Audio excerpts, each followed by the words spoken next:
আমরা এক অসহায় মানুষের বাসায় যাচ্ছি। ভিডিওটা কন্টিনিউ করতে থাকেন। কি করি আপনারা দেখতে থাকেন। আসলে এক মহিলার অনেক দরিদ্র।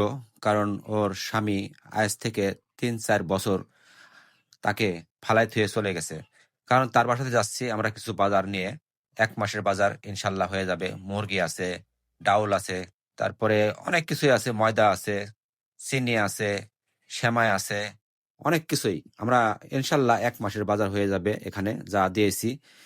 কারণ আমরা এই মানুষটার ৩ টা বাচ্চা থুয়ে সে অন্য কোথাও যে কাজে যাবে সে কাজে যেতে পারে না। এর ঘরটা আমরা দেখাই। দেখেন ঘরটার কি অবস্থা।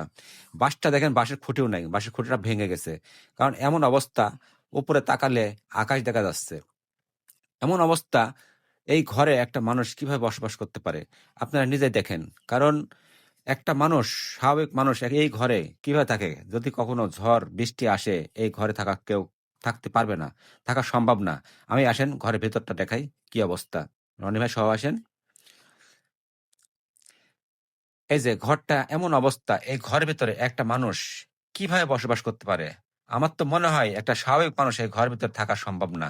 দেখেন আপনারা, বাইরের আলোটা সম্পূর্ণ ঘরের ভেতরে আসছে। পুরা আকাশের রৌদ্রটা বিছানার উপর পড়ছে। তাহলে মনে করেন বৃষ্টি আসলে এরা কিভাবে এখানে বসবাস করবে? আমরা এই ঘরটা তৈরি করার, মেরামত করার চিন্তা ভাবনা করছি। আমরা সবাই মিলে, আমাদের সবাই সাপোর্ট করবেন, লাইক, কমেন্ট, শেয়ার করবেন। আমরা যেন এই ঘরটা পরিপূর্ণ থাকার মতন পরিবেশ করতে পারি। সবাই ভালো থাকবেন।